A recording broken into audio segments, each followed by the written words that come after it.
Members, we have a little bit more work yet to do. I would like to recognize Representative FitzSimmons. Thank you, Mr. Speaker. I spent the last few weeks preparing some remarks, but then after hearing Representative Abler and his 2 minutes per year rule, I realize I am down to 3 minutes for my year and a half. Much to everyone's relief. I just want to thank everyone, especially the residents of St. Michael, Albertville, Otsego, and Hanover that have given me the privilege to serve. My family and loved ones who I could never do anything without. The great interactions with Al and the wonderful work they do at the front desk. All the staff, the press, the lobbyists, everyone that makes this place work, and all of you as wonderful members that I've got to know and enjoyed serving with. I'd like to especially thank the chairs of the committees. I got to serve on Chair Earhart and Pulowski and Poppy, and most especially Alice Hausman. I've really come to respect her and hold her in a very high regard as an incredible servant for the state of Minnesota. Thank you, Alice. You know, I know politicians can get a little bit of a bad rap, and maybe it's sometimes deserved, although I'm sure not by anyone in this room or anyone I would name anyway. But I really have enjoyed serving with all of you, and it's been my life's honor and privilege to do so. I'll never regret a moment of that. May you always place the interests of the people above all else. Thank you all very much.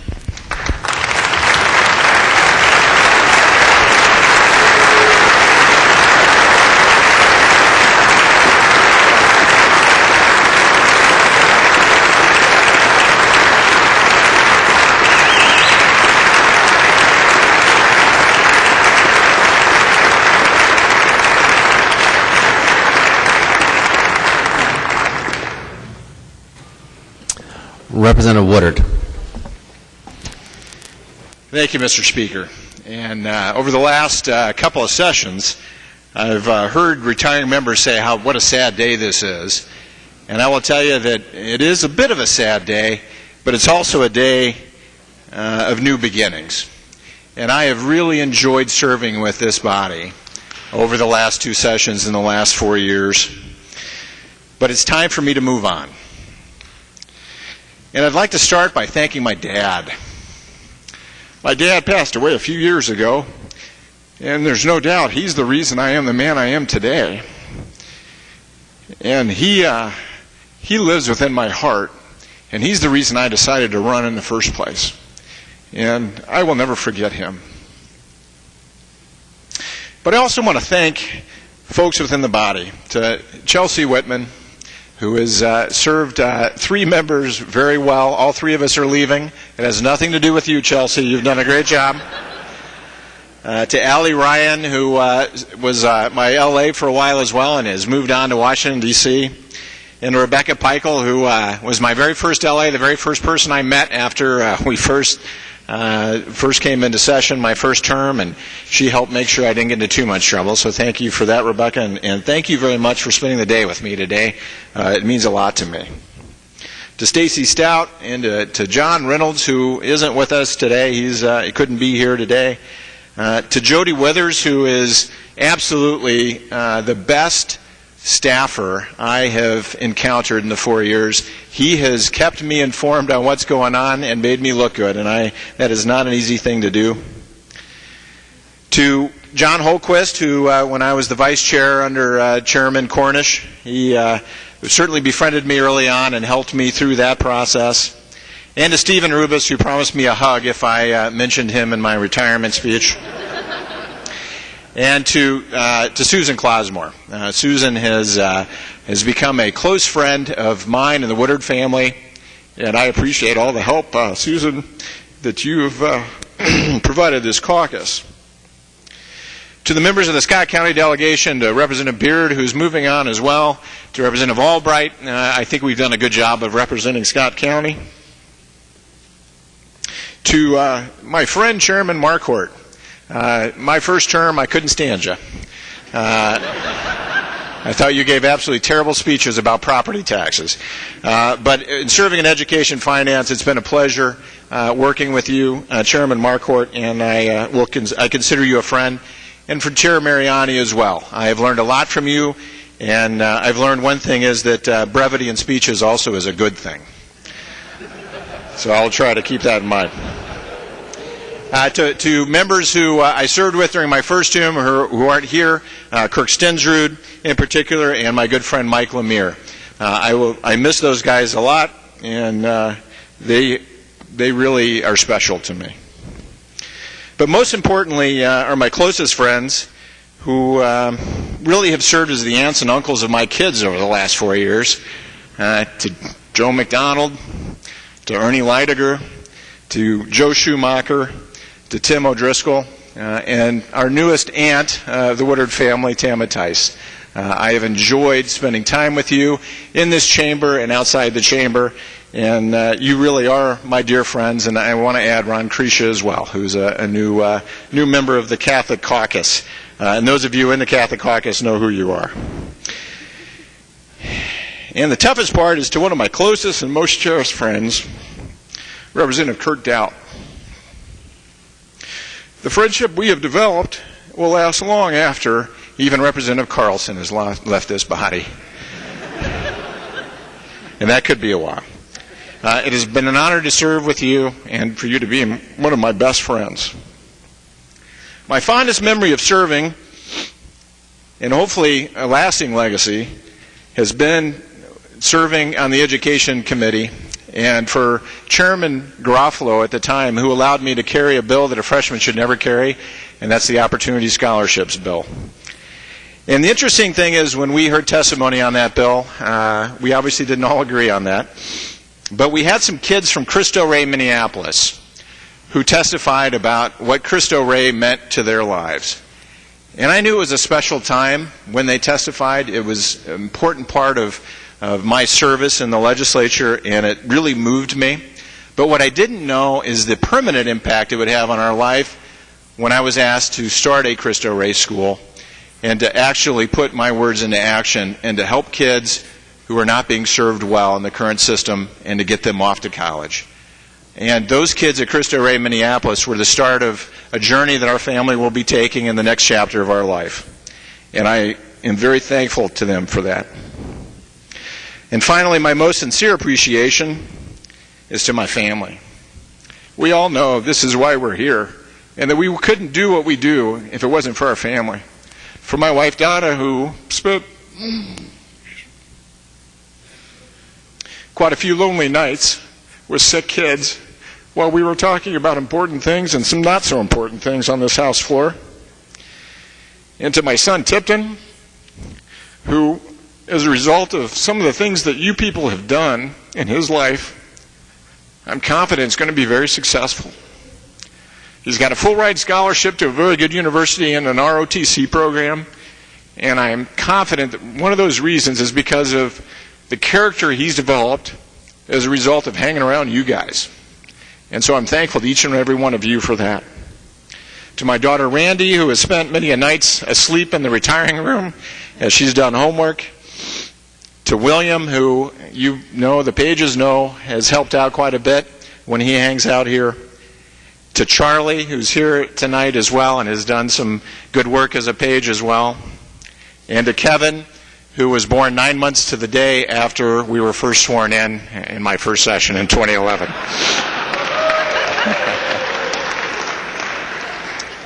The Woodard family is better for having known all of you, and know that this body will forever be in my family's thoughts and prayers.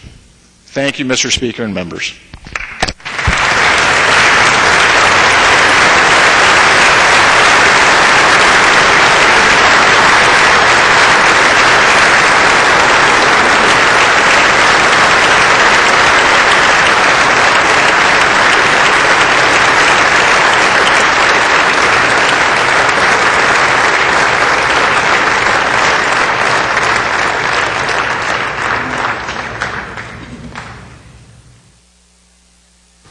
Representative Brynaert.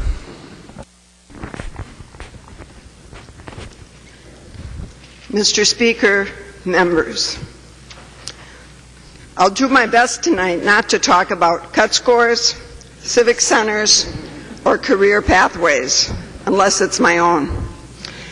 So I wrote these words on a sunny morning in an alcove in my kitchen, looking out on my rose garden. No roses in it yet, but some tulips were working really hard to open, but with the cold evenings, they barely had their green leaves up. But it was with a sense of hope and promise that I wrote these words, and I will read them because words matter to me, and I'm very careful with my words, and I just don't want to miss anything, so bear with me, please. What we call the beginning is often the end, and to make an end is to make a beginning. The end is where we start from. This much beloved quote of Thomas Stearns Eliot is my beginning tonight. The reflection is clear. We each and all travel the circle repeatedly throughout our lives. The straight line is only apparent. One cannot say all there is to say to one's colleagues and companions about the journey of legislative service. And indeed, if I tried, someone might move to declare an urgency, simply to short-circuit the effort. Each of us knows that we are privileged to serve, even with the demands, tension, and stress of this job. Privileged to be a voice for those we live with and among. And it has been my privilege to be here as a voice for the Mankato area.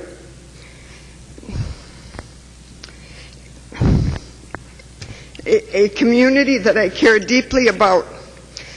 A community in which my husband and I have earned our living, birthed and raised our children, joined with our neighbors to support one another, and become a vital part of our community through time and service. As each of you know, there is no way of fully anticipating or understanding many of life's journeys and commitments. From parenting through career and so many other aspects of personal growth and discovery.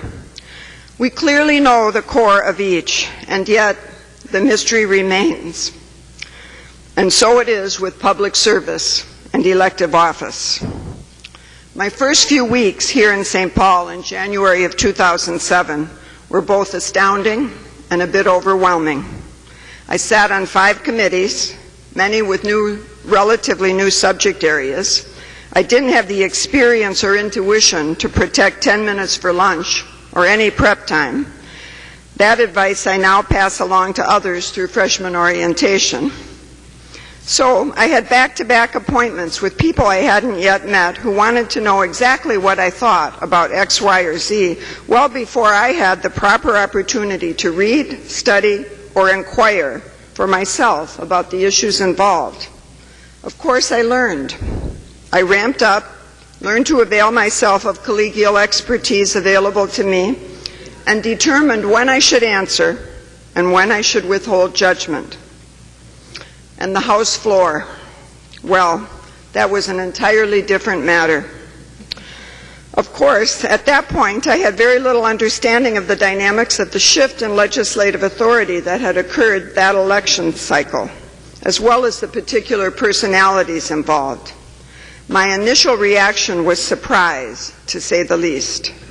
How would the work of representative democracy happen in what appeared to me then as the chaos and confusion of floor debate? Only a few short weeks previous, I had been chair of a 7-member board. We all had worked together in a variety of circumstances for a number of years and had come to know each other's priorities and concerns.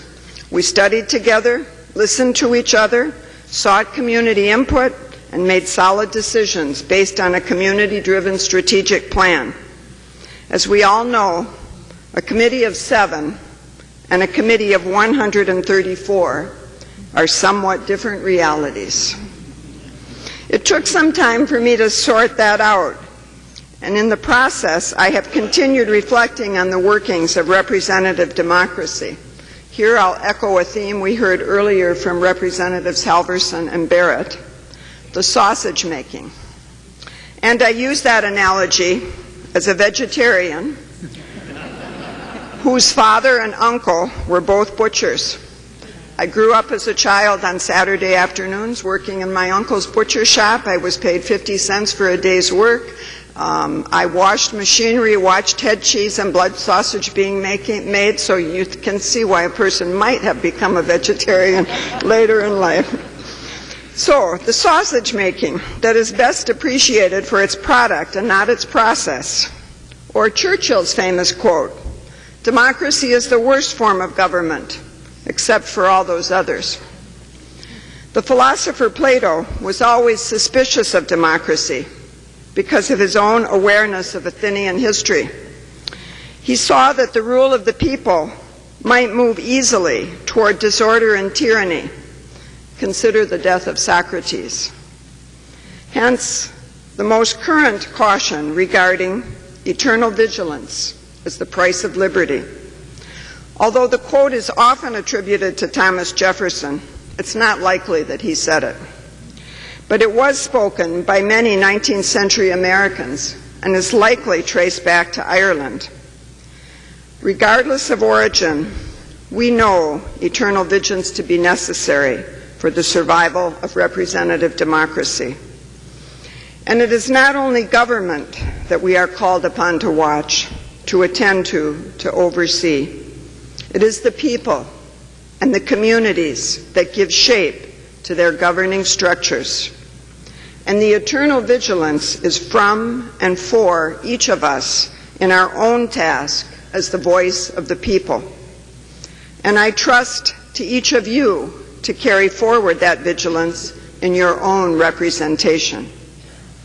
To redirect a long-time liturgy, bless this house and all who dwell therein. For your task remains challenging, and resolution is evasive, but success is essential. Of course, there are lighter things on my mind these days. I expect to have more time with my children and my grandchildren and my daughters and their spouses and partners. Most of all, I expect to have more time with my husband. After 40 years of engaging, challenging, and enjoying college students, my husband Tony will retire from teaching. We have known each other for almost 47 years and will celebrate our 46th wedding anniversary on May 25th. In our early years of marriage, we did everything together, from house cleaning and grocery shopping to graduate school. Until we had children, we never understood why couples didn't do everything together. We are hoping to have a bit more of that togetherness from the other side of child rearing and career. People ask us about our plans, and we both say assiduously that our plan is to have no plans. And of course, we don't mean that we have no hopes or dreams for retirement, but we look forward to the luxury of not having to have a plan, of allowing life to come to us, of paying attention to each moment in detail to see where we might journey next.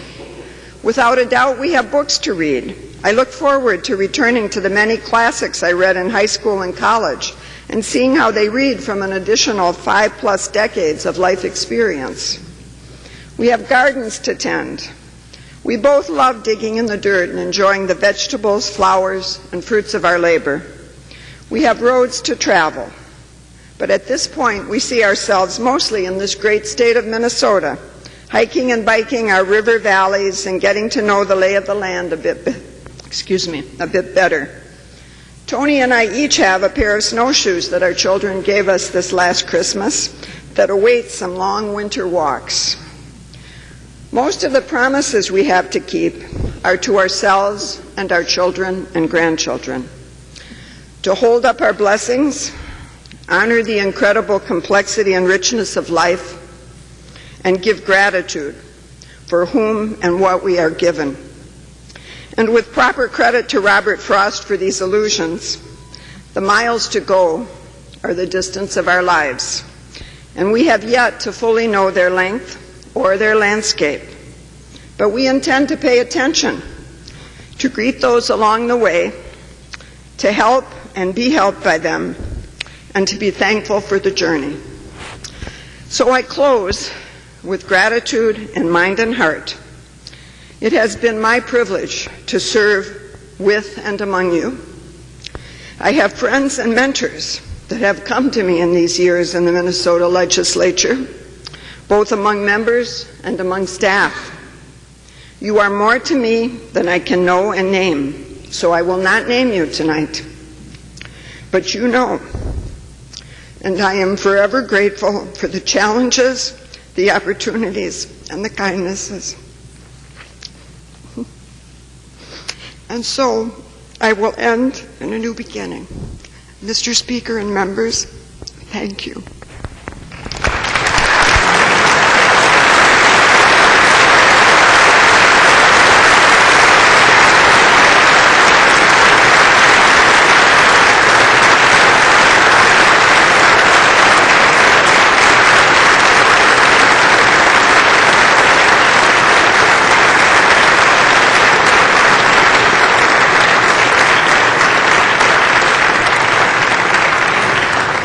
Representative Myhra.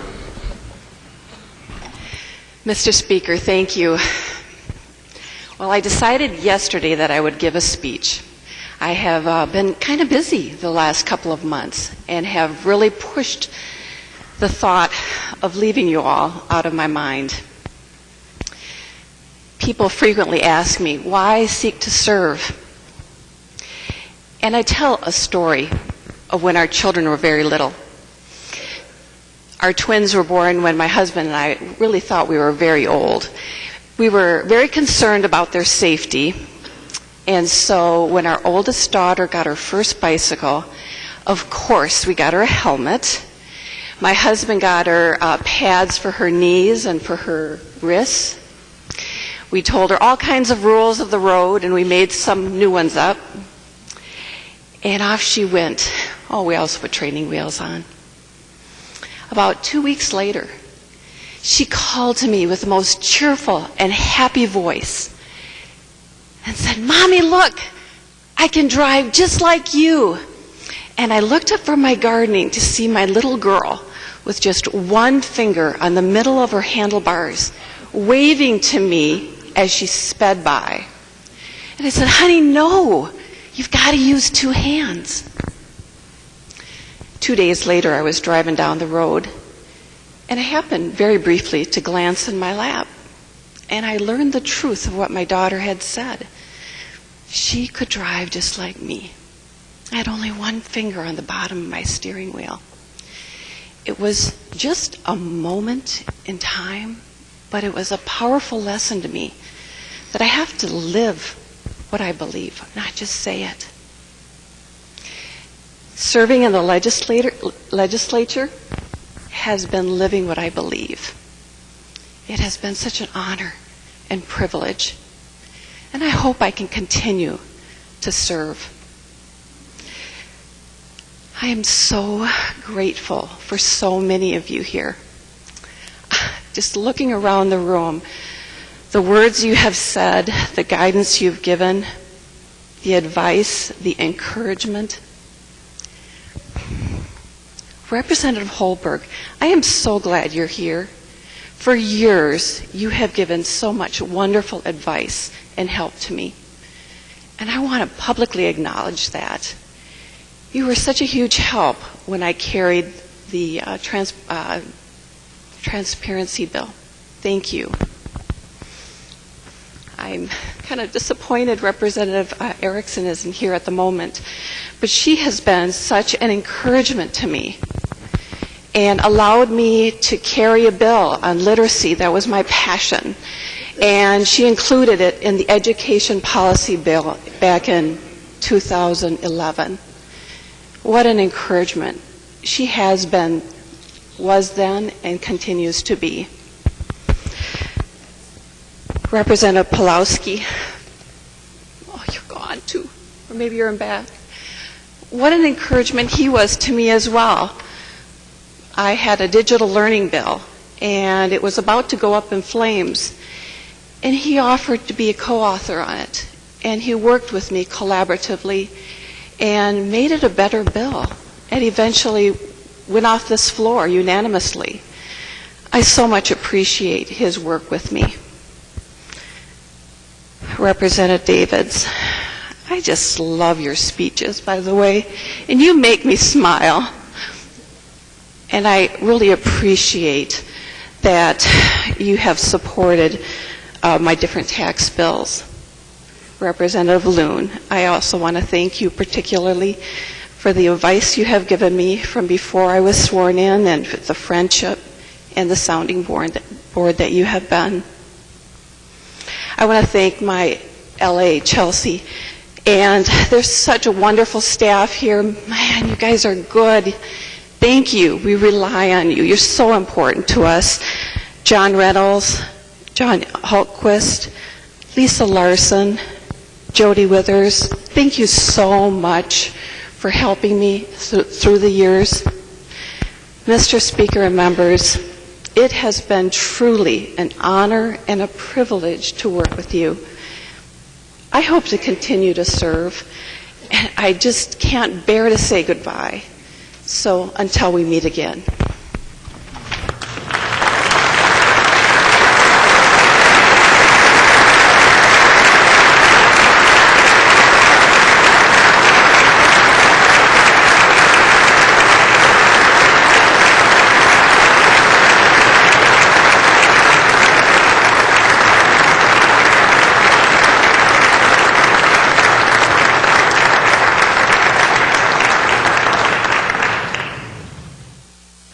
Representative Leidiger. Thank you, Mr. Speaker. Members, it's been an honor and a pleasure to serve in this body. Of course, I serve at the pleasure of the good people of Carver County. So I want to tell you I've retired before in my mid-40s from the Naval Service. I was at Monterey, the postgraduate school, and I was a director of government reinvention. So with that, I thought, I could do this. And I remember the retirement ceremony there, and I cried and I bawled my eyes out. I mean, here I am, I'm supposed to be a tough Navy guy, and I cried. But the point of that is, I thought during that time I would never work with better people, because these were the cream of the crop. These were great guys. Never thought I would work with a better group. And I just want to say I was wrong. This is an outstanding group of people. Very proud to have worked with all of you. I want to thank you for sharing all your knowledge and your emotions with one another, especially with me. And I just want to say I'm going to miss working with all of you. Thank you.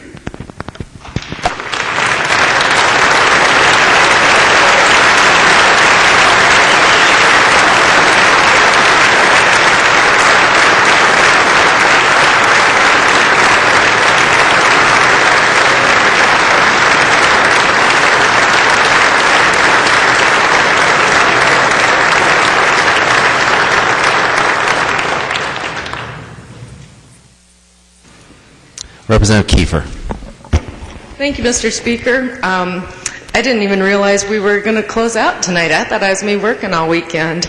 I'm also surprised that I've sat next to Kelby for 4 years and you didn't thank me for keeping you entertained with my jokes, But anyway, I didn't know we were closing out, so I wore jeans. Most of you know I don't usually do that, but I think it's kind of appropriate, actually, because what I'd like to do is remind you that in 2011, right at the beginning of my first year here, we actually voted, I think unanimously, on a bill that recognized Mitochondrial Awareness Week in Minnesota. Little did I know that about a couple months after that, my daughter was attacked by mitochondrial disease. And I wanted to thank you all for always asking how she's doing, asking how things are going. I had announced back in the fall that I wouldn't be seeking re-election, and it's mainly because of the situation at home. So I wanted to take this opportunity to thank you and also invite you to the walkathon on August 16th in Bloomington. Thank you very much.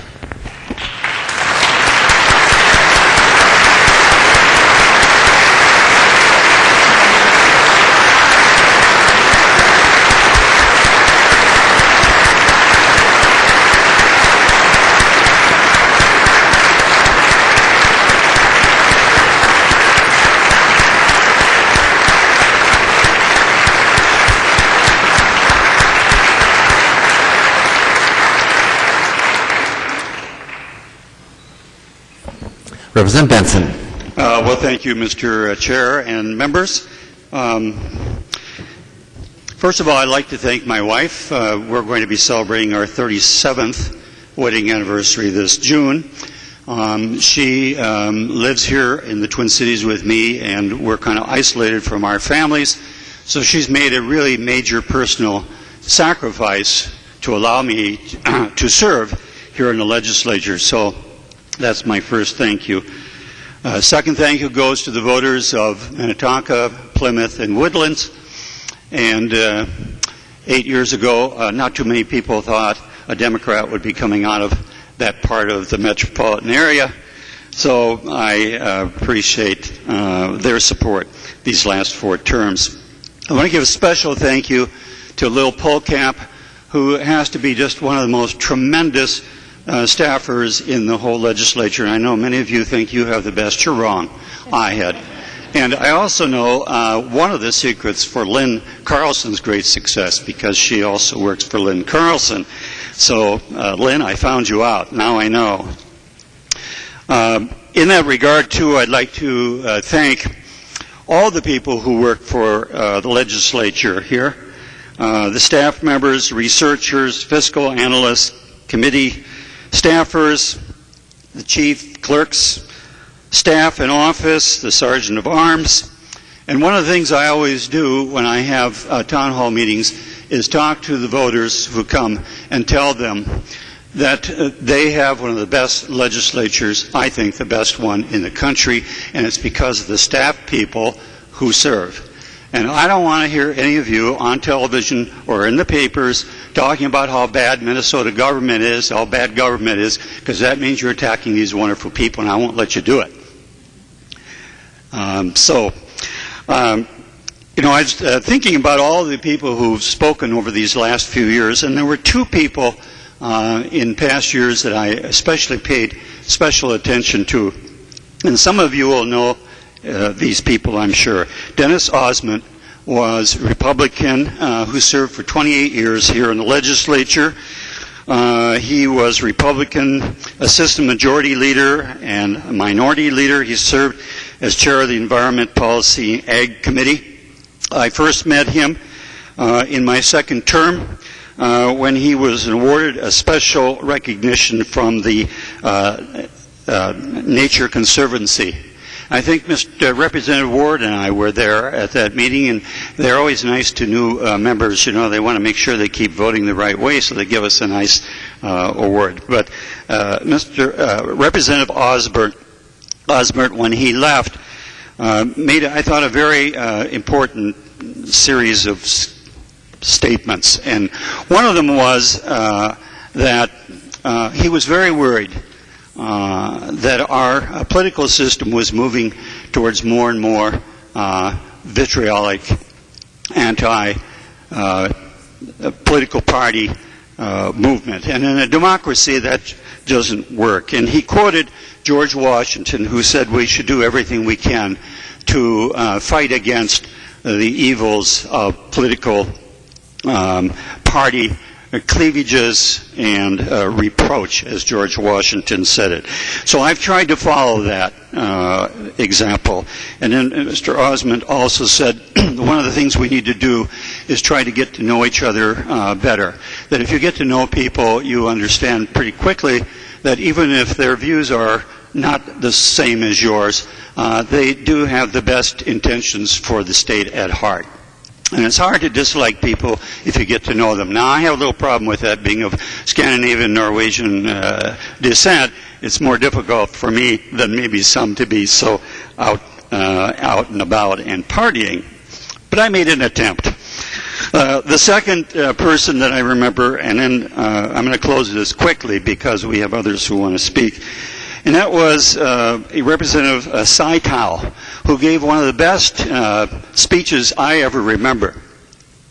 But what I want to remind you about him was his discussion of his personal life, how he and his families were refugees, how his father was targeted by the communists to be killed, and that they had to flee Laos, and they spent 5 years in a refugee camp and somehow made it to America. All he was wearing was a dirty T-shirt. He and his family could not speak English. They didn't know anything about our culture, and yet they succeeded. And he said, the reason we succeeded so much, my 8 brothers and sisters and I, all of whom went to college, was because they had that safety net, which the state of Minnesota provided. They had an opportunity for a good public education and some social services so they get their feet up on the ground. And if you were to characterize my voting record, at least that's how I see it, it has been to enhance that opportunity society. Everyone should make it on their own, but a lot of people can make it a lot better if we work together as a society. So those have been my votes, and those have been my interests. And I wish you all the very best. This is a great state, and together you have made it even better. Thank you very much.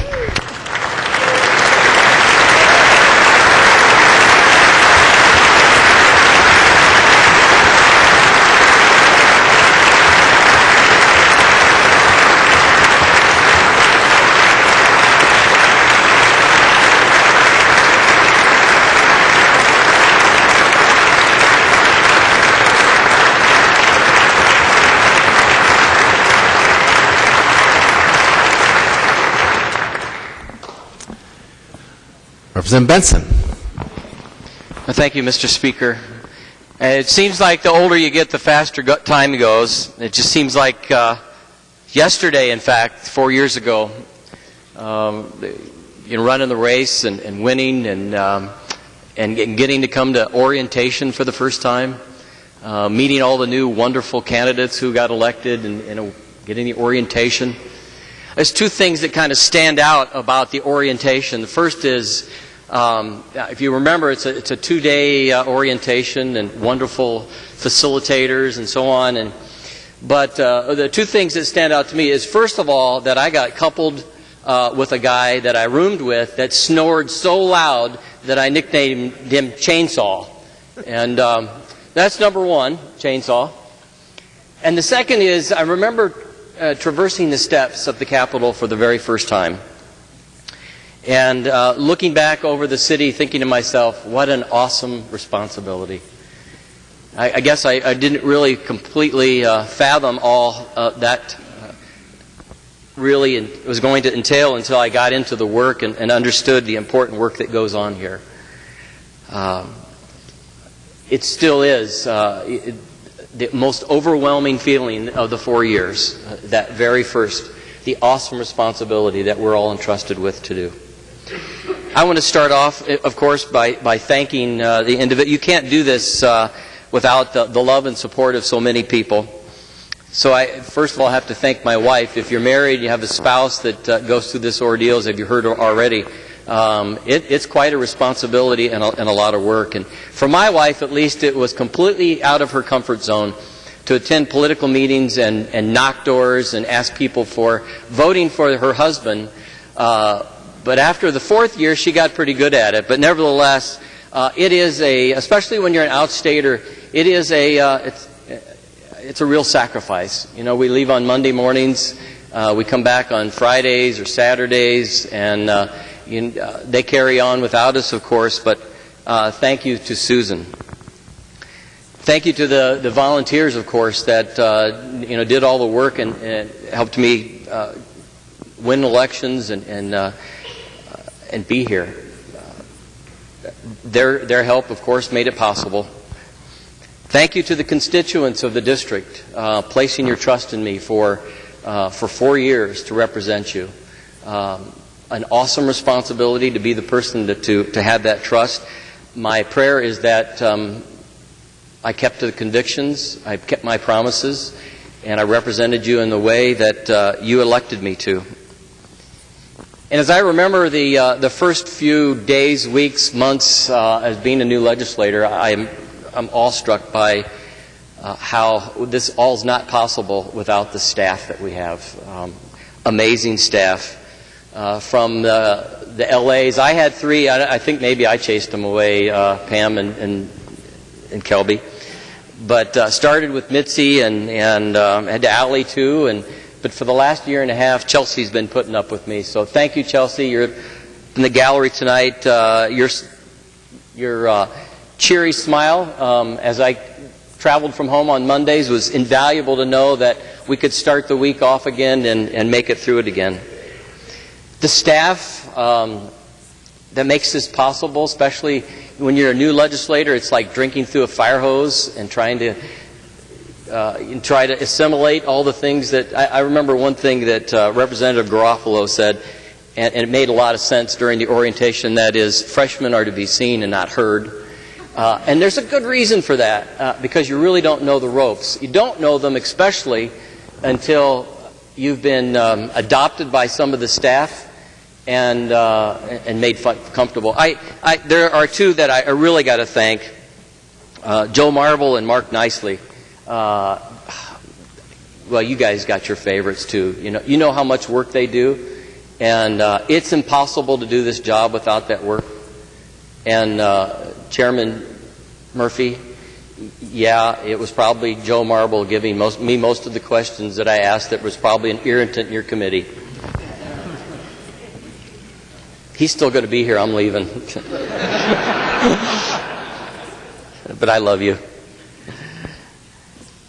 So there are so many LAs all over that help through committees and staff and all the staff here. I mean, you guys got to be happy when we leave. The grueling pace that we put you through these last few weeks is amazing, the commitment. One of the things that I guess as a takeaway, one of the people who are my heroes is in a portrait above the speaker's head there, Abraham Lincoln. I'm from Illinois. But he said something that sticks with me. It's not the years of your life, it's the life in your years. And, one thing that I've learned when I didn't fully appreciate how much work you put in. And I know some of you have been here a long time, and some of you are going to be here a longer time. And, wow, you're amazing people. You have decided it's not about the years of your life, it's about the life in your years. And you've dedicated yourselves to serving the people that have sent you here. And awesome.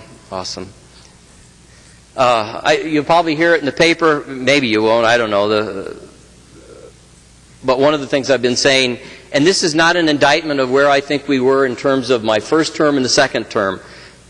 Make that clear before I cite it. But Dickens in The Tale of Two Cities says, it was the best of times, it was the worst of times. It was the age of wisdom, it was the age of foolishness. That's my journey. I learned a lot in the 4 years that I was here. I learned a lot from both sides of the aisle. You may have thought sometimes when I had votes that read, that I wasn't listening. You're absolutely wrong. And here's how I'll prove it. Representative Lilly, I love government workers. I want to leave you with this. I have many colleagues that I need to. Dewey here has put up with me for 4 years and sharing an apartment, and that's been impossible, I'm sure. And the Drazinator has been with me and a staunch supporter since the get-go. I love you guys. The Bible study on Wednesday, the people that have all the way through the 4 years, thank you. I needed that midweek pickup. It made a difference. So I'm going to close with this. I really do believe in a sovereign God. In Jeremiah 29:11, for I know the plans I have for you, declares the Lord, plans to prosper you and not to harm you, plan to give you hope and a future. Good luck. best of everything. I love you all. Know I'll keep you in my prayers all the time. That's not a promise I won't keep. I will keep that. And I wish you all the best. Thank you so much.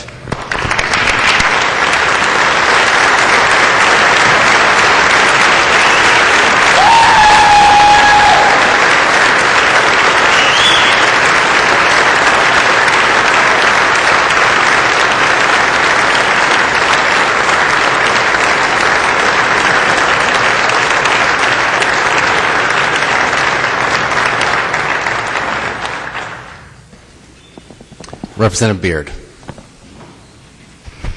Well, Mr. Speaker and members, the best time to think about retirement is just before your boss starts thinking about it for you.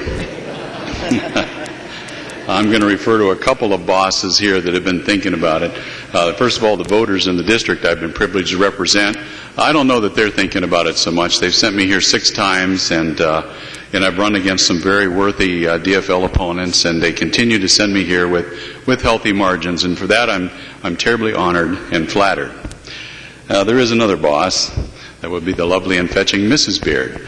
And when I was talking to her one day, in fact, she brought it up to me. She said, "So remind me of our exit plan here."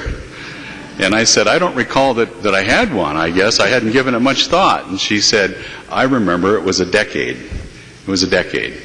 And that was last time."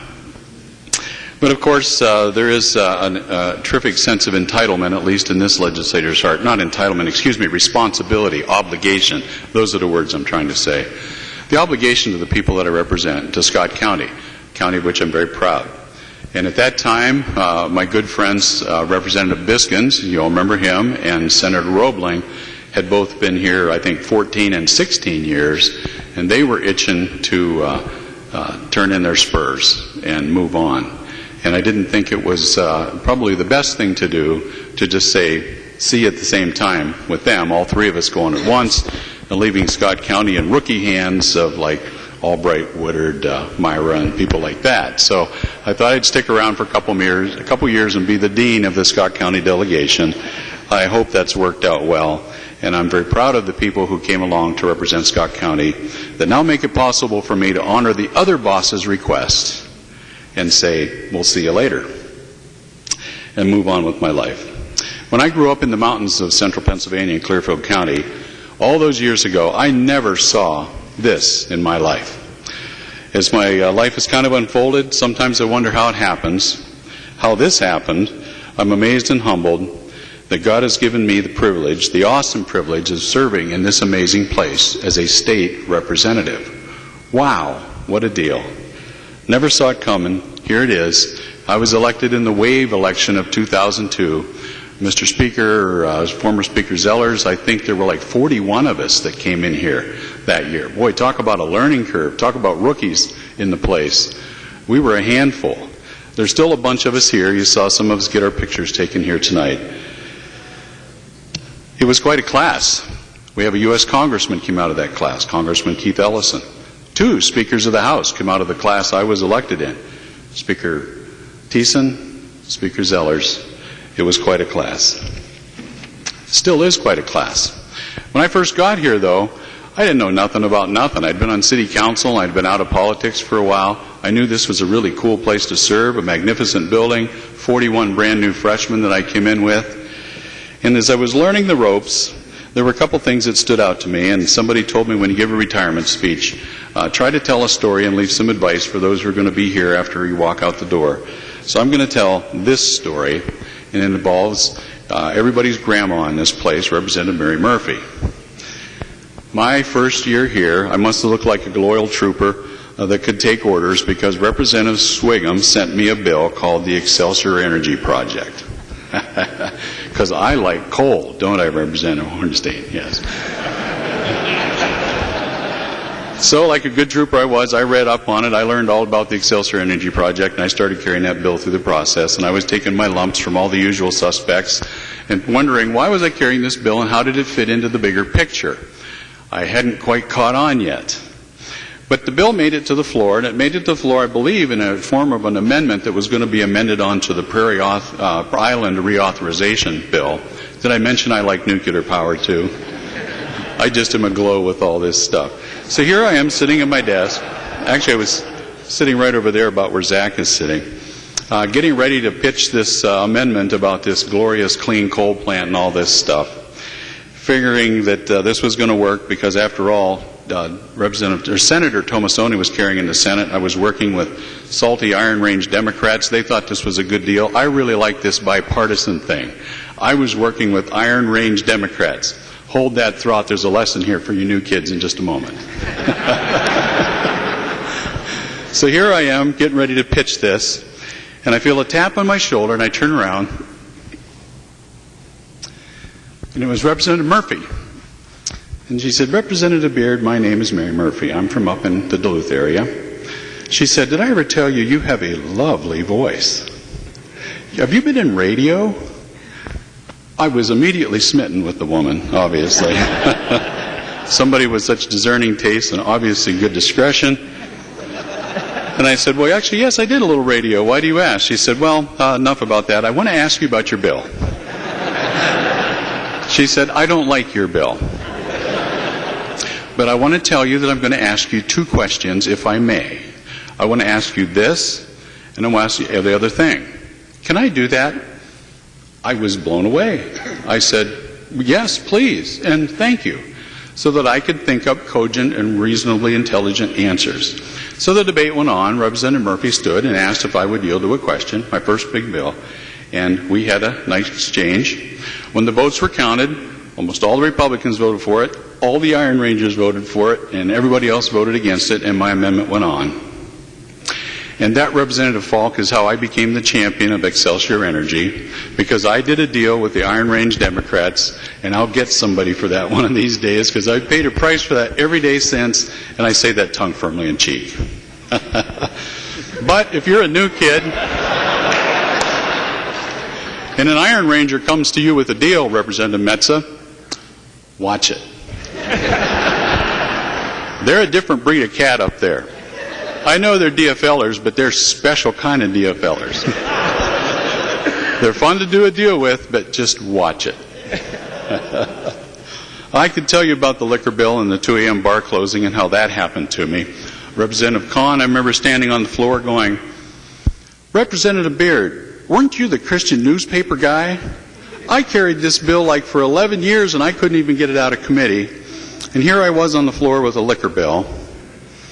And she's asking me how in the world I pulled this off that 2 a.m. bar closing got on my bill.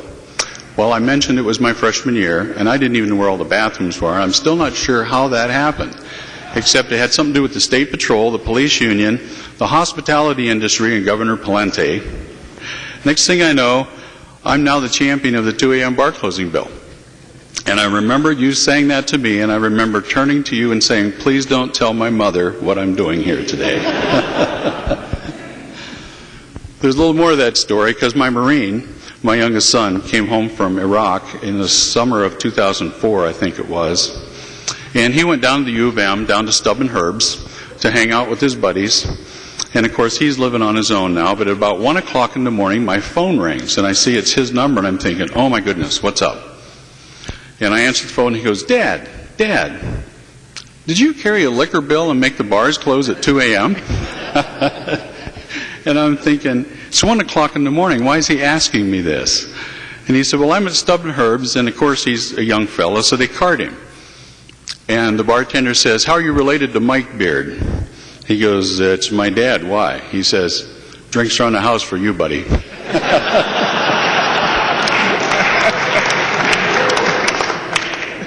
I hope that didn't break some campaign finance laws or something, but oh well. Those are some stories. So it's an amazing place. You learn a lot. You get yourself into things you never thought you get yourself into. My mom still doesn't know that the bars close at 2 o'clock because of my excellent legislative work. Actually, I was just the schmo standing there that looked like he didn't know what he was doing and could take orders. That's why I carried the Excelsior bill, and that's why the 2 a.m. bar closing bill happened. I've also got to say thanks to a lot of people. And I was cautioned not to start calling people by name because I will miss a lot of you. Everybody here is my friend. Some of you are special friends. We've been through all kinds of things together. But the first person I have to thank, of course, is the lovely and fetching Karen Beard, my wife of 42 years, who made it possible for me to be a legislator for 12 years. You notice we're not overpaid in this place. More about that perhaps when I'm out of here and can have a better influence on it. But because of her financial and emotional and spiritual support, I could be here and do this for 12 years. 10 of them with her consent, 2 of them under duress. Now the boss has spoken, and it's time for me to do something else. But I also need to say thank you to the citizens of Scott County, Shakopee, Prior Lake, in that area. Amazing people. I'm so honored that you sent me here to represent you for the last 12 years. This is a little odd. No one in any of the speeches I've heard has ever thanked the lobbyists. I'm going to. Lobbyists get a really bad rap. But you know, they're kind of like educators. They're kind of like teachers. They only have one stock in trade, and that's their word. So they'll never lie to you, and if they do, they know they're done. And the good ones can explain every side of an issue. So when I wanted to know what was going on, I'd call any of my favorite lobbyists and have them explain 2 or 3 or 4 perspectives on what was going on, which is why I knew so much about what was happening, because I knew who the good lobbyists were, and I knew how to get them in my office to make me look smarter than I really am. So thank you to the lobbyists and the other interested parties who took the time to represent the people they represent and who do their craft with integrity and with excellence in this place. And I bet you that's the first time you've ever heard anybody thank the lobbyists for what they do. The partisan staff, my LAs, my committee administrators, the people who help hold it together when I'm paddling furiously trying to figure out which way is up and how to get out of this committee meeting. I will mention one name in that regard. 12 years I had the privilege of serving in the Transportation Committee. 12 years I was the loyal foil for Representative Frank Hornstein, and he mine. Thank you for that. And you, Bengal fan, thank you for my Steeler towel. I appreciate it. I'm sure it was worth less than $5. I can take it. And to the staff up front, the nonpartisan staff that make this place work, that hold it together. Al, you and your team are just absolutely amazing people. You remember a couple years ago when I formed the old guy caucus that doesn't like to stay up after 11 o'clock at night. There actually were a few nights we prevailed on the young leadership around here to call it a day and come back and fight tomorrow when the sun was shining, because I still hate all-nighters, and I really feel badly that you guys had to do all-nighters sometimes. So from those of us that actually don't like all-nighters, I apologize for those things.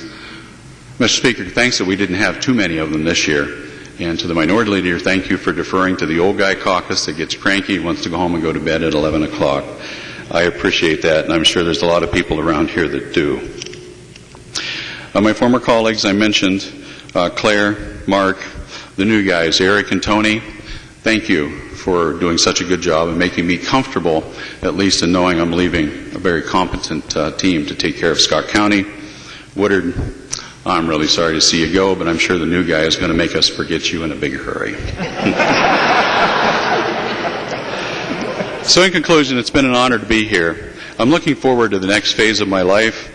I'm not exactly sure what it is, but I have some strong hunches, because when I came here, the conviction inside of me was, this is what I'm to do for this season of my life, and the next door will open while I'm here, and it will be fun, and it will be profitable, and it'll be absolutely an amazing adventure to follow. So I'm stepping away from this place, and I know there's some things going on that will probably have me around the edges of this place for a while, so I won't say goodbye. I'll say hasta luego. I'll see you guys later, and we'll be around somewhere. Thank you, members.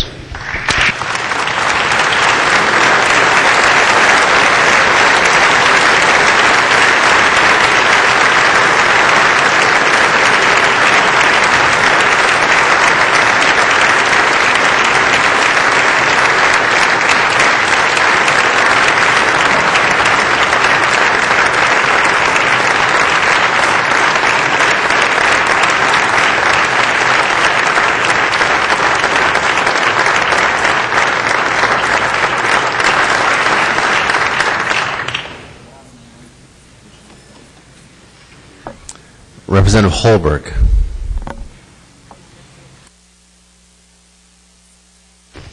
Thank you, Mr. Speaker. I wasn't going to come back tonight. I had a concert for my grandson. And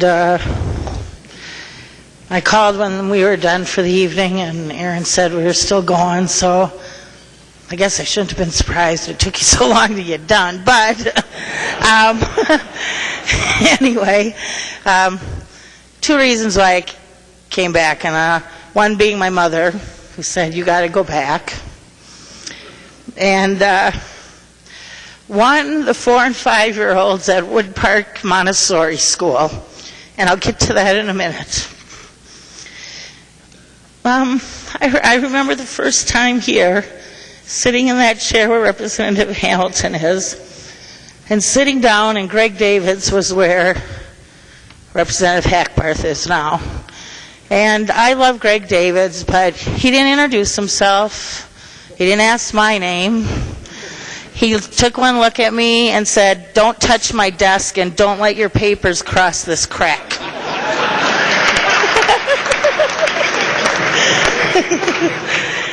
And then throughout the first year, he stole the food out of my desk.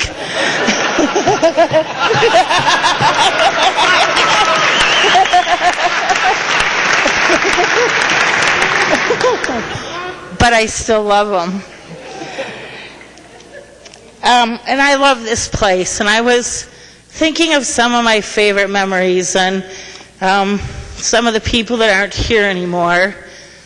But I remember, and I can't remember what term it was, but it had to have been either the first or second term, because Jesse Ventura was the governor and wanted a unicameral legislature. And I believe Speaker Swigum maybe even was the one carrying the bill. But I found myself in an office with Dave Bishop, Phil Krinke, and Phyllis Kahn. Now that is quite a combination of people. And boy, did we have fun. And I learned very early on that while we at any one point in time may disagree with somebody, you never know when that person's going to be the tightest person on your team in the next battle. And that was important to me in setting a framework of how to work around this place. And I tried to live by a mantra that it was okay to disagree, but try not to be too disagreeable. And I hope that I've stuck to that. I think this is probably one of the hardest jobs.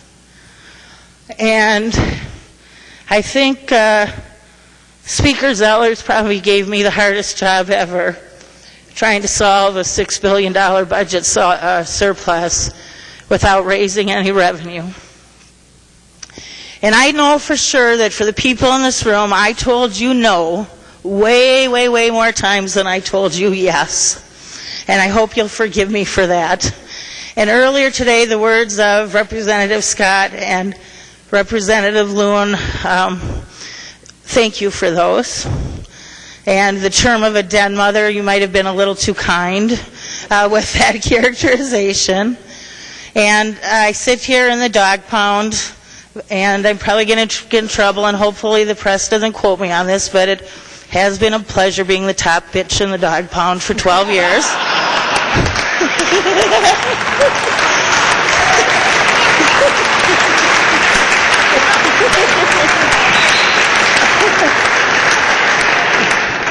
And some of you on the other side of the aisle don't know, but when these puppies would misbehave, sometimes when they'd come to their chairs, there'd be newspapers under their chairs when they were naughty. So we have had our own set of fun in this little corner of the floor, and I certainly have loved being here, and I hope you'll carry on some of the traditions after I'm gone. But back to the kids.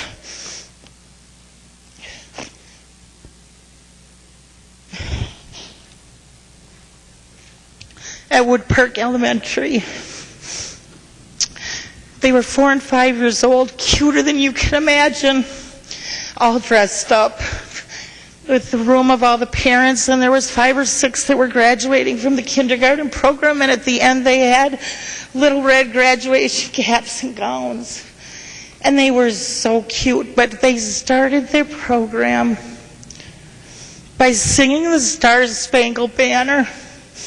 And those children, they stood strong and tall with their hands on their hearts in a reverent manner and sang those most important words that we as Americans that live in the greatest country in the world get to say. And this institution, the House of Representatives, which is so important to me, is a very important part of that whole tradition. And that's what I want to talk to you about today, because that's what I care the most about. And it transcends Republicans and Democrats. It transcends whether you're somebody that works here or a lobbyist or somebody that votes for us. But we have a sacred responsibility, and I hope I don't offend anybody here today, but we can do better. And as I sat listening to those children and watching them, the memory of the Pledge of Allegiance today in this body crossed my mind. And we have slipped to a behavior where we're shouting out liberty and justice, and I do not think we are setting a good example. It is our job as public officials to hold ourselves to the highest standards that we are able.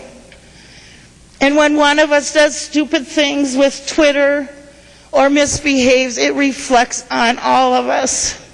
And I think of these people that work behind the scenes, the partisan and nonpartisan staff, and we break every single labor law in this state in what we require them to do. They are here sometimes 24 hours a day.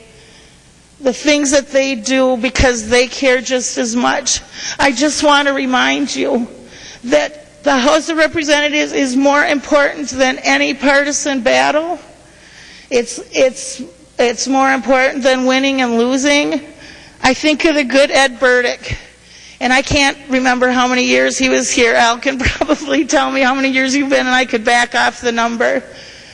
But I know that if Mr. Burdick heard the Pledge of Allegiance in this chamber today, he would be a little concerned. That's about as far as he would go. He would never tell you he wasn't happy. He maybe was a little concerned. But as I leave here and a new batch and you continue on, I'm begging you, please remember this is a sacred honor and responsibility. The other day we had a firefighter honor guard here to do the honor guard, and we made them wait an hour. Members, we're better than that. We need to conduct ourselves with the highest regard because people are watching us and they're counting on us.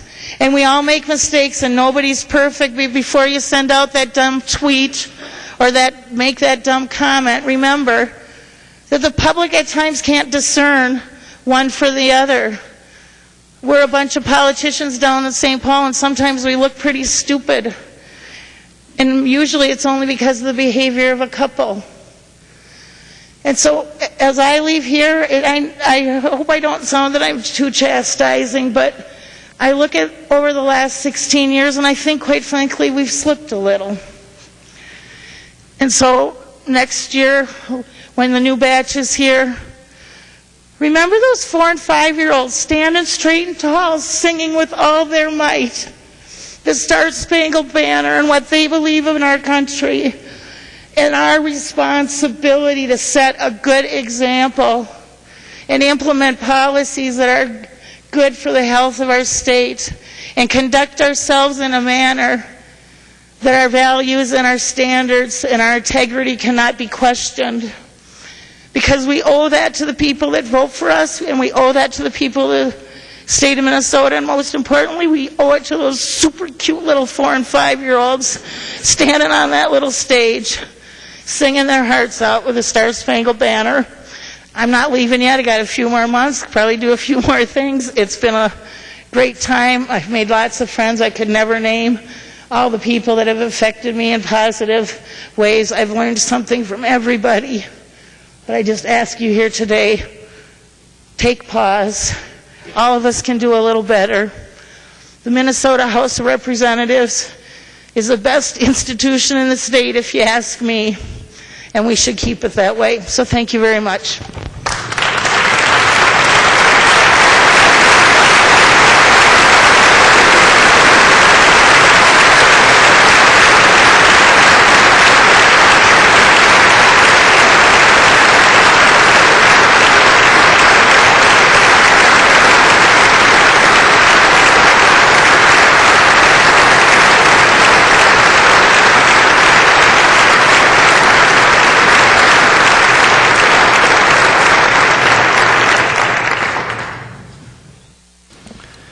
Representative Paymar.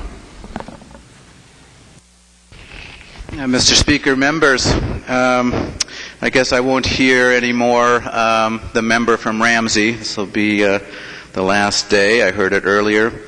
And this will probably be the last time that I ever hear pay more with Paymar, which former Representative Seifert actually coined that, and then it became a campaign slogan in my races. But actually, I do think that the state is a little better off with the wealthiest paying just a little bit more with Paymar. So I'd like to echo thanks to the front desk, to all the staff, my CAs and LAs, and all the people that have worked with me and for me. You know, you never know what's going to happen in a biennium. I've been here 9 terms now, and this biennium was rather strange for me and difficult. As you know, last year when Sandy Hook happened and 20 beautiful children were murdered, and I wasn't in town, but the press kept calling me because I was to become the new chair of the Public Safety Committee, and they kept saying, well, you know, what are you going to do? And I didn't really know. And I said, you know, we'll probably have some hearings. I remember a lot of members coming to my office, rural members, Republicans and Democrats, saying, Representative Paymar, we really need to do something about this gun problem. So we had hearings, and you know, they became a little contentious, and some of the things that I wanted to get done didn't get done. But we did make some progress. And like so many things that happen in this body, you never imagine I could never imagine they would happen. The marriage bill, in my wildest dreams, I never thought that would have happened.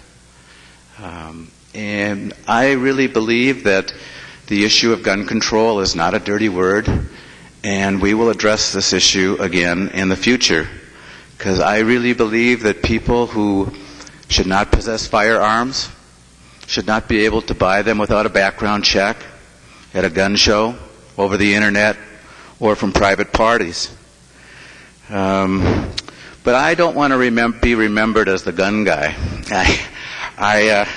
When Speaker Anderson Kelleher appointed me as chair of the Public Safety Committee, it was such a proud moment for me, and I had served in the minority, and some committee chairs didn't treat us very well when we were in the minority.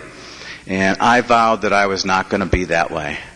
And I wanted to be inclusive, I wanted to be fair, and I think that the most rewarding thing for me is to have so many members, especially from this side of the aisle, who over the 6 years of my chairmanship, who have said that I was fair, I was inclusive, that I did a good job.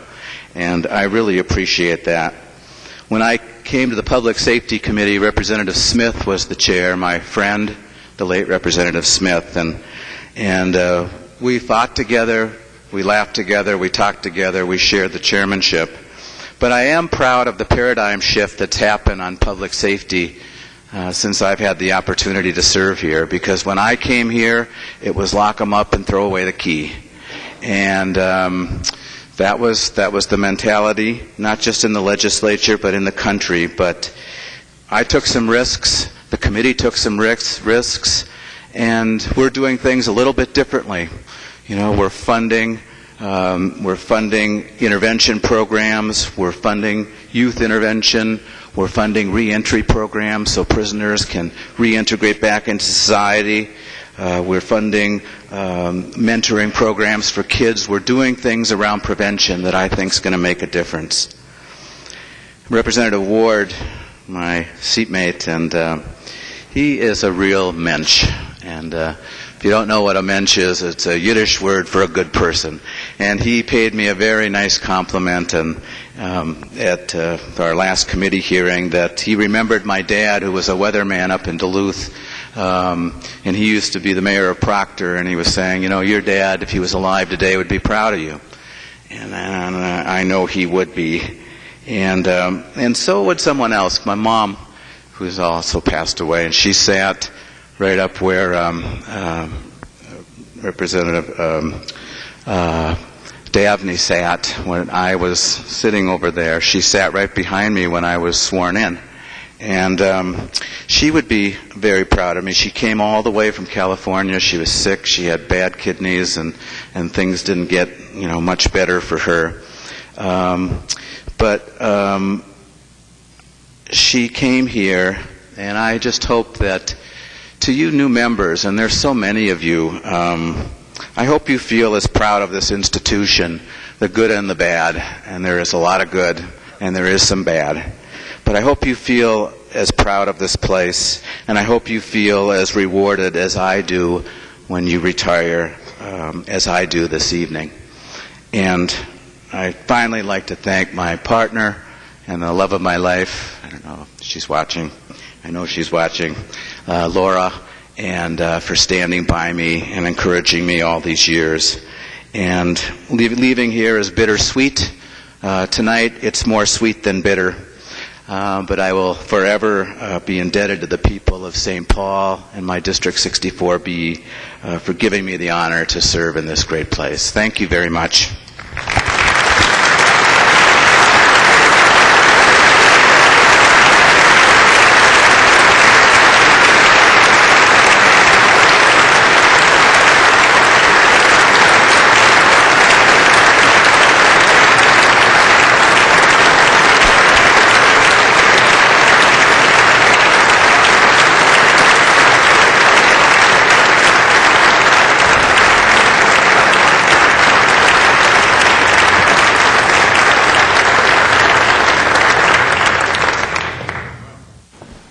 Representative Zellers.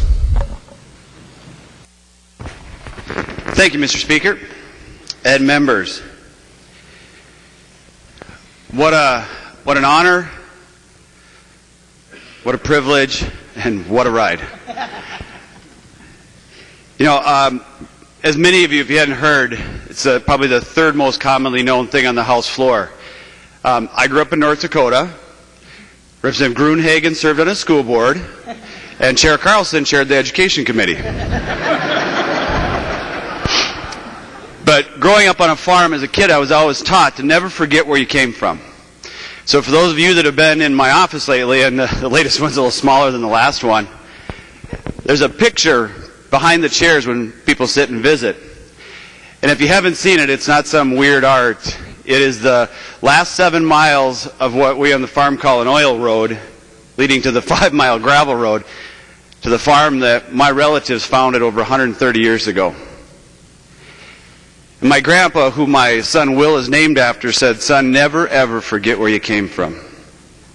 Because no matter how big you think you are, everything that you are is what you learn right here on this farm."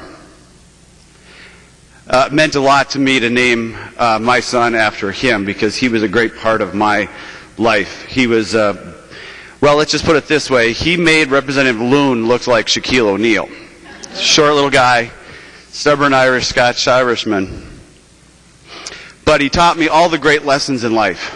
How to drive an old Ford pickup, how to shoot a gopher, how to drive a combine, how to drive a tractor, and of course the most important, how to chew Copenhagen. It's a lesson I learned the hard way and didn't want to repeat. But one of the most important things as a kid I was taught on the farm is you always say thank you. And I've got lists upon lists, and I don't mean to forget anybody, but this is my last time I'll ask for the privilege of the House. So, Mr. Speaker, if you'll indulge me, members, I want to thank first and foremost the front desk staff. Gail, Pat. Gail's the nicest person probably in the entire House of Representatives. Pat, the talks we have about hockey and college pros, it's not the same now that the Wild lost, but Pat, David, Tim, Kay, all the way you guys organize up there to keep everything on the House floor. The first time I came down here and watched the pages hand everything out, as a farm kid, it was fascinating to me because I thought there's got to be a way here to better organize this. And you know what? There isn't. Kay's got it down to a science. To the former Chief Clerk at Burdick, what a legacy he left in Al.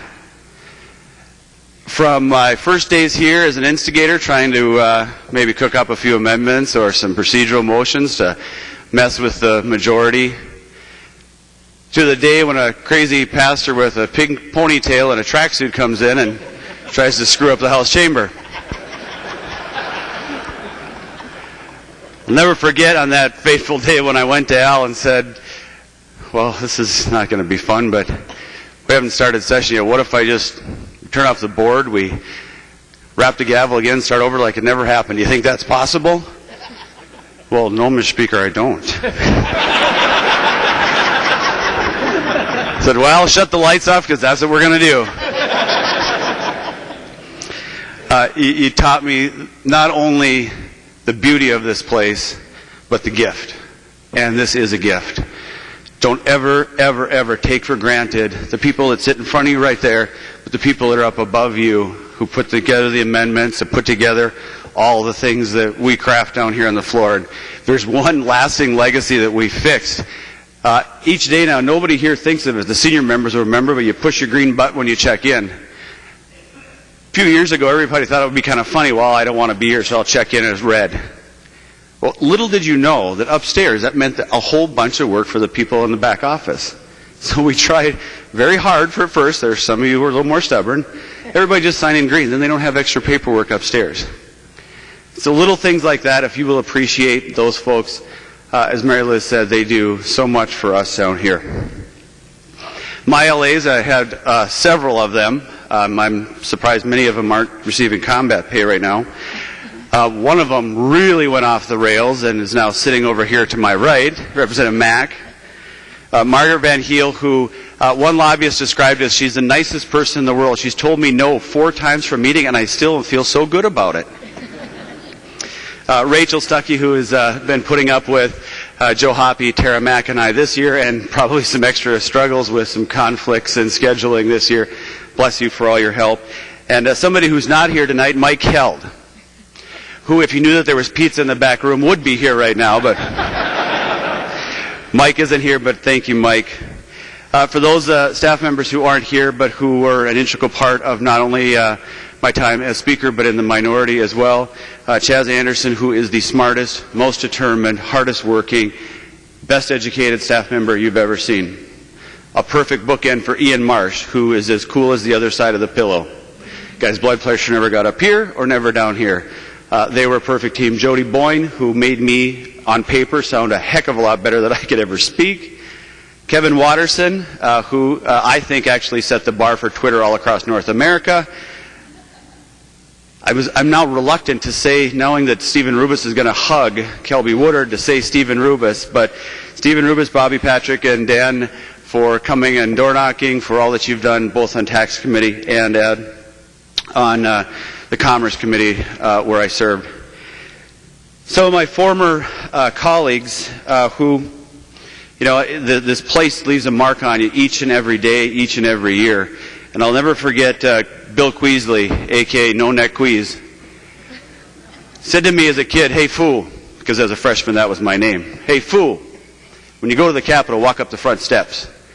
Make you realize how little you are here." And I thought he meant like, well, you're a freshman, you know, get me coffee, all that kind of stuff. But in his farm kid way, what he was saying is realize the enormity of the opportunity, the privilege you have to serve in this house. Walk up the stairs so you have a little humility to the building you're in. To this day, I encourage some of our freshmen to do that. I think I showed Krisha the first time we walked up the front steps. I videotaped it, and he looked really dorky. Ron Abrams, who, when I first got here, I came in a special election, came to me as I first was sworn in and put his hand in his pocket like this and said, "Representative Zellers, welcome to the House of Representatives. Freshman members aren't appointed to the Tax Committee. You've been selected." You will vote to eliminate all of the LGA for Maple Grove. They don't need it anyway. It's your responsibility. Now, welcome to the Tax Committee. Slapped me on the shoulder and sent me in to sit with Paul Coles and Dan Dorman, which is another interesting concept. Tommy Rukavina, Tom Manzel's the Big A, and Ami the Commie taught me what it means to be principled, even if you don't agree with them on anything. You taught me what it meant to be principled and to fight for what you believe in, no matter party, no matter region, no matter state. Steve Sviggum, who I met in 2002, who actually hired me to work here, and when I came to run, he said, "Kurt, why in the hell would you want to do something so stupid like that?" But he said, "I can't tell you how excited I will be to serve with you." Tim Sanders, you have a beautiful future. You batted way out of your league. Don't ever forget that. Denny McNamara, for the Democrats, I'm going to let a little secret out here. If you see Denny McNamara door knocking with one of our opponents in their district, you guys are in big trouble. He's the best there is, best campaigner I've ever worked with, heart and soul of our caucus when it comes to that season. Thank you, Denny, for all that you do. The Draz Dog, never ever off point. Never. Always on point. He can smell spending, he can smell waste, he can smell government intrusion, the drop of a hat. You're a gift, Draz Dog. I appreciate you being here, buddy. My seatmate, Joyce, thank you for all that you do. I know you put up with a lot of junk back home because where's our representative? He is never around. Where is he? Thank you for all you did. I appreciate it. There were many town hall meetings you took over for us. My seatmate, Dan Fabian, who loved me last year, who really hates me this year when it comes to voting. Thank you for hanging in there with all the votes, Dan. I appreciate it. Tim Kelly, one of the most principled and honorable people I've ever worked with in politics. You are not only a friend, but you're a voice of not only reason and conscience, and I appreciate it. And then there's a few of those folks that I've been here the longest with. Somebody, and if you probably notice, everybody's got a nickname. And Paul Coles, who came in with my class, a big class of 40, when my daughter Reagan would come down here, he'd always go and play with her. It became to be known as not just Paul Coles, but my Paul Coles. Of course, Will, being a sibling, then said, well, I'm going to go see my Tara. Paul was probably one of the best legal minds I've ever seen. And he came down here and shared with us a way of looking as a farm kid from North Dakota. The way he looked at the law. One time I think actually stumped Al on some banking law from 1923 or 1919. Margaret ruled against him, but I know she was wrong on that. Brad Finstead, my sometimes twin, I think Phyllis Kahn still refers to me as Brad Finstead every so often, because for the first 3 years down here, I got called Brad, he got called Kurt. But Brad is another farm kid. He said, whatever you do, Zellers, don't swear, don't screw it up, but make fun of Joe Hoppy. Laura Broad, a.k.a. Half Pint, who came down here and retired a very lovely white and bright orange dress after one day on the House floor because Matt and Joe and Brad and all of us kept sending over drink orders from the Piedmont Airlines. She didn't really like that very much. Joe Hoppy, the Hops, who declared right away that he knew I was going to be one of the best speakers, that way better than Sviggum. Because shortly after the elections we took over the majority, we went out west hunting, and the next morning about 5:30 we were getting ready to go. He said, yep, you're going to be way better than Sviggum. I said, wow, that's really cool, Joe. Why is that? Because I'm pretty sure Steve Sviggum wouldn't send his Garski in every hour to check on me. Matt Dean, a.k.a. Fluffy Pants, named by Reagan and Will. Not sure how that one came out, but there's nobody that I have ever gone through more with, been through more battles with, been back-to-back, jumped off cliffs, been out on really thin limbs, and the whole while never, ever forgetting to laugh. You are the most principled, down-to-earth, well-grounded person I've met. Dean Simpson, who is what I call the voice of reason, that little voice in your head when you're ready to do something or say something, and you think to yourself, well, I don't know if I should say that. That's Dean Simpson. And he sat over here in the dog pound. I think he was the least vocal member of the dog pound that there was. And then there's that girl from the dog pound. I know, Mr. Speaker, we're not supposed to use props on the floor, but we're adjourned, so there's not really much you can do to me. When we started going through the budget, Mary Liz came in with a ruler. I thought, well, come on. In this day and age, she's using a ruler? How can you use a ruler in the day of an iPad and a computer? Well, every so often, my farm boy roots would get in the way, and I may or may not utter a word that wasn't fit for public discourse. So Mary Liz would reach over and smack me with a ruler. So I've got one of her rulers here. I autographed it. I love you, Mary Liz. Since I'm planning on having another new job down here at the Capitol, here's a brand new fresh one. It's a little thicker.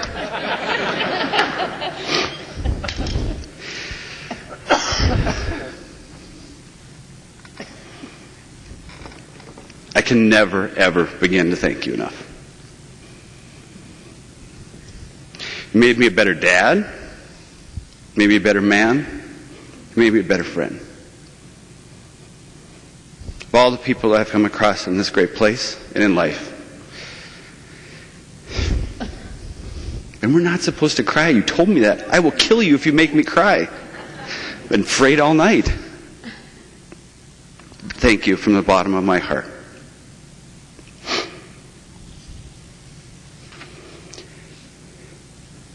The most important people of all, and you hear it every time, and I'll never forget when I was sitting right where Representative Kieffer was, listening to Representative Stang sit right over where Representative Garofalo was.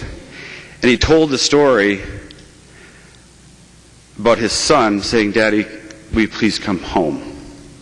And I cried, and I cried, and I cried like a baby that night, knowing exactly what he was going through and thinking to myself, is that ever going to happen to us? The most important people that I can thank in the whole world are Kim Zellers, Lauren Zellers, Reagan Zellers, William Zellers, and Bennett Zellers. The hugs we've missed, the kisses that I haven't gotten on my cheek, the times we haven't been able to play catch, to watch Reagan dance. I can never get back, but I can make each and every one that I do get the most special in the world. There isn't a night that doesn't go by. I don't tiptoe upstairs last night at 4:21 to give each and every one of them a kiss on the cheek. There's a day that I don't go by that when I walk across the street to the Capitol, I don't look at Lauren's tree that Denny and our class planted for Kim and I when we lost our daughter in my first term in office. My little brother, who was 17 years old and passed away when he was a senior in high school from congenital heart defects. He's never able to have the life that, as a farm kid, I've been lucky to have. He never wanted to leave the farm, always wanted to stay there. He wanted to be a doctor and a farmer the rest of his life. And in going through the loss with him and the loss of our daughter, Lauren, I learned in life it's not about losing that person that day. It's the loss of potential. What would Lauren be like right now? What would she do with baby Ben? Have the whole row back here full. What would my little brother Hans do playing with Will? How would he love to watch Will play hockey like I did this morning? What kind of doctor would he have been to save other kids with congenital heart defects? And when I was first elected as minority leader, and you all don't have to admit it here tonight, there were a few members of our caucus that said, well, Kurt, I understand you know campaigns and politics, but we really don't think you're serious enough. It's always with the jokes and never real serious. And as I explained to my fellow caucus members who I will be forever, ever grateful for the opportunity. I said that life is too short. I have seen loss. I have never had the potential to hold my daughter, to see my brother grow up. So yes, I do look at each and every day as a day to smile, to make somebody laugh, to tell a joke, to tell a story about somebody here. Like the day Tom Emmer ate bad shrimp and had to run to the bathroom every other amendment because he was throwing up.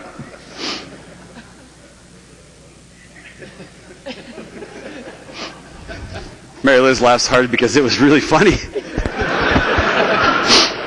I think one time he almost didn't make it.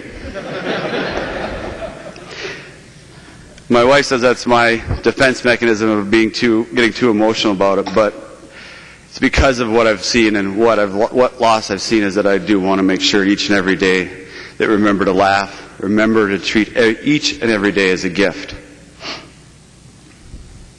My former boss, Senator Rod Grams, passed away just recently. And as a farm kid coming down here, I'd never worked in politics, hadn't been around much. But a friend said, you should go work for this guy. I think he's going to win. All right. 23 years old. I'm going to go to my first event. Charlton Heston is coming to do events in Minnesota for us.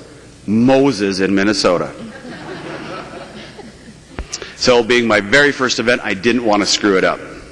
I had a crappy old car, so I drove to my grandpa's farm, got his brand new Ford Explorer, Eddie Bauer edition, drove back down to Fargo because he was going to fly into Moorhead, pick him up, get in the elevator. Well, if you remember the history, during Ben-Hur, little chariot accident, he had a bad hip, so Chuck would never get off, well, because we met, we're on a first-name basis.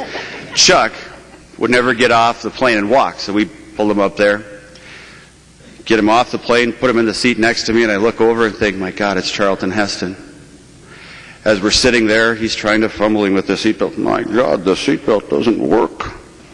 My boss, Rod, gets in the back. The staff guy for Heston gets in the back. I'm staring straight ahead, smile on my face. My God, son, this seatbelt doesn't work. And then there's a 4-letter word, and I was in shock. My God, Charlton Heston, Moses just swore. I put it in drive. We're late for the event. The staffer taps me on the shoulder. Let's go now. Move. As I'm putting it in drive, I buckle in. Charlton Heston, by God, son, the seatbelt doesn't work. Son of a... I go to pull out. And this is why in transportation you should never have roundabouts, Representative Hornstein. I went the wrong way on the roundabout. As I'm pulling out of the roundabout going the wrong way, with cattle gates on this side, big cement block on this side, here comes a lady in a Buick right at us. She's honking, she's flashing the lights. The staffer says, is everything all right up there, son? Absolutely, we're on our way to the event, sir. Next thing I know, she's now honking, and now she's yelling and waving fingers out the window. Charlton Heston says, this seatbelt isn't buckling, son.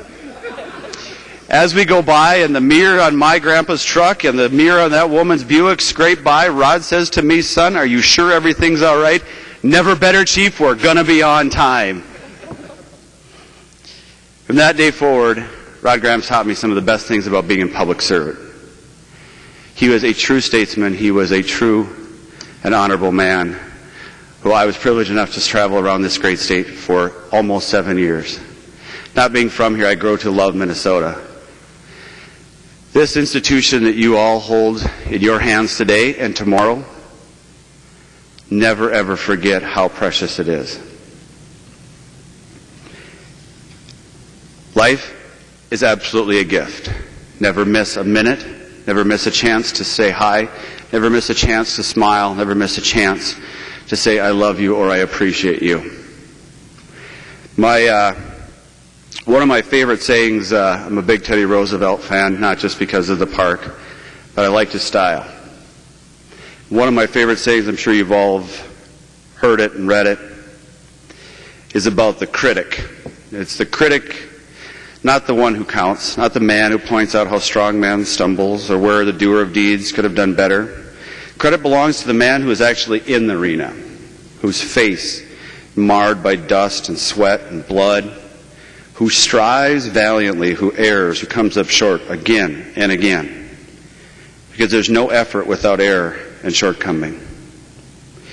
But who does actually strive to do the deeds, who knows great enthusiasm, the great devotions, who spends himself in a worthy cause, who at the very best knows in the end the triumph of high achievement, and who at the worst, if he fails, at least fails while daring greatly, so that his place shall never be with those cold and timid souls that know neither victory nor defeat. My advice to all of you, as I yield the floor one last time, Mr. Speaker, is be in the arena. Fight hard. Fight for your cause. Fight for your district. Believe in who you are. Thank your family over and over again. Kim, Reagan, Will, Ben, thank you. And never, ever, ever let the Senate win. I yield the floor, Mr. Speaker.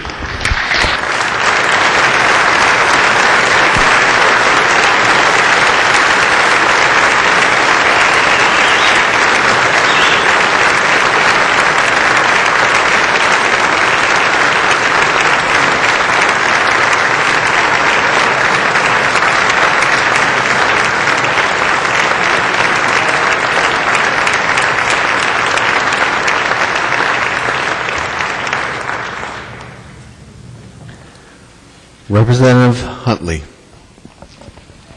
Thank you, Mr. Speaker, and members.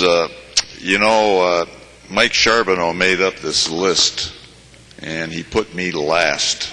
He was saving the worst for last. And the reason he put me last is he's spent the last 15 years trying to stop me from sneaking out of here about 10:30 every night.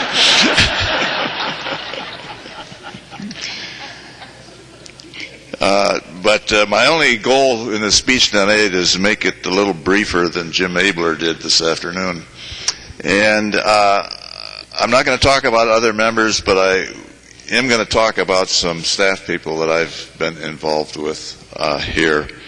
And I think the best thing about this job is having really bright young people working for you. And there's one thing wrong with really bright young people, and that is they're not going to stay around very long. They're all going to move up. And that makes a lot of legislators angry. I just looked at it as my job to help them move up quickly. And I want to talk about a few of them, but just the opposite of that is my legislative assistant, Jan Horner, who's been with me for 14 years here, and I don't know, she's probably here another 15 years before that. And she was just a phenomenal legislative assistant, does a great job, and was very good at advising the bright young people about what really goes on around here. But I look back at my career, and my first LA was Robert Humphrey, and some of you remember him, and he's now has a very important job in city government in St. Paul. Next was Nancy Haas, who went on and got a law degree and now is with a prestigious law firm here and a lobbyist. And then I had Melissa Jetty, who went on and became a employee at the Minskew system, advising them on financial matters. Dave Greeman, some of you know him. He was in House DFL Research in the healthcare area, and he's now the budget director for the Department of Health. And my committee administrators were Jen Holcomb, who most of you know, and she went on to Washington. She's now, I think, the number 2 person for Representative McCullum. And the thing I remember most about her is that I got an email about a conference, and the title of the conference was How to Deal with Difficult Employees. And so I asked her if my committee had enough money to send me to this conference. And she emailed me back saying I didn't have a penny for that conference. Next was Dan Pollock. And we all know that he worked on my committee as a committee administrator for about a year, and then moved on to Department of Human Services, and then to the governor's office, and we got the majority back. There he is.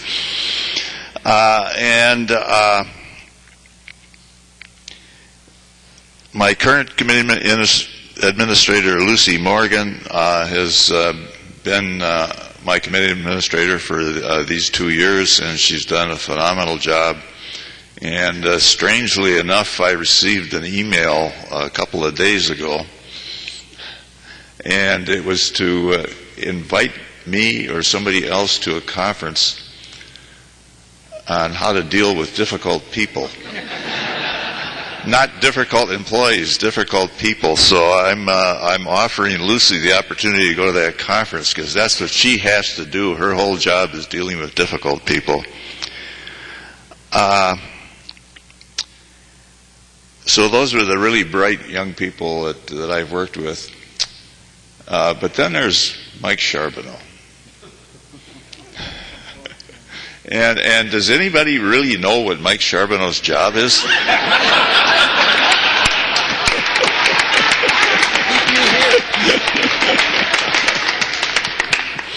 You know, I have two stories to tell about Mike. One, I usually vacation with my family and my adult kids. I always call them semi-adult children.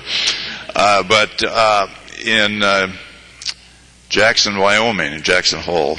And so we had this scheduled. They went out there. We had a special session, so I couldn't go. And we were just sitting around waiting for stuff to get done. And the second morning, my wife calls me from Jackson Hole, and she says, "Oh, Tom, we're sitting out here on the lawn chairs, drinking our morning coffee and looking at the Tetons." So I went down to Charbonneau's office, and I said, "Mike, I got to take off. You really don't need my vote. You need to let me go." And he said, "No, you got to stay here. We don't know what's coming up." And so I did that for about 3 days in a row, and I was having no luck. So finally I went into Mike's office, and I sang him a little song. "Please release me, let me go, for I don't love you anymore." It didn't work either. And the second Mike Charbonneau story I have is, I don't know, I must have been angry about something, and I said, "Mike, everybody needs a dog to kick, and you're it." And I went home and told my wife that, and she laughed and whatnot. And then about a year later, I was in my office, and I must have been in a really grumpy mood, and my wife had called me on the phone. I was talking to her on the phone, and before she got done, she said, "Tom, you make sure you kick Charbonneau before you come home."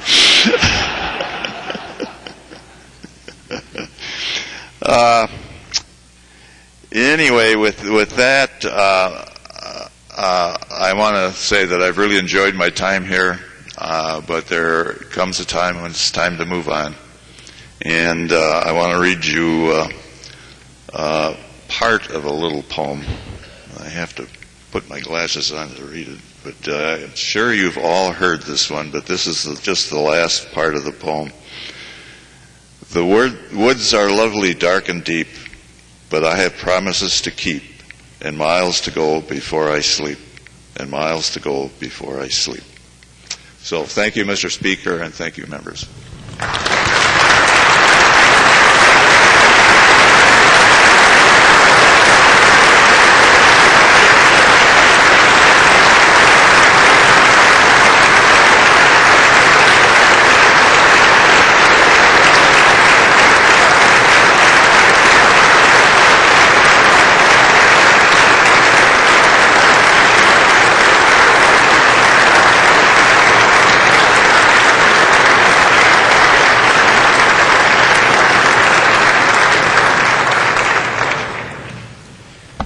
Are there any other members who wish to speak? Anyone else wish to speak?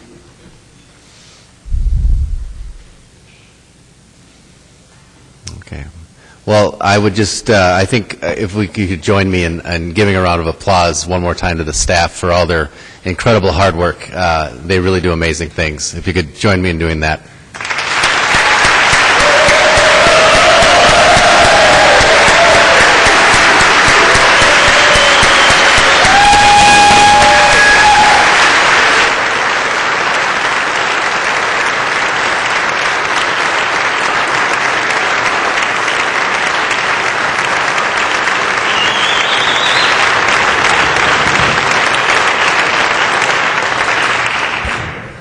Thank you. Thanks for the last 2 years, and we'll see you soon, I'm sure.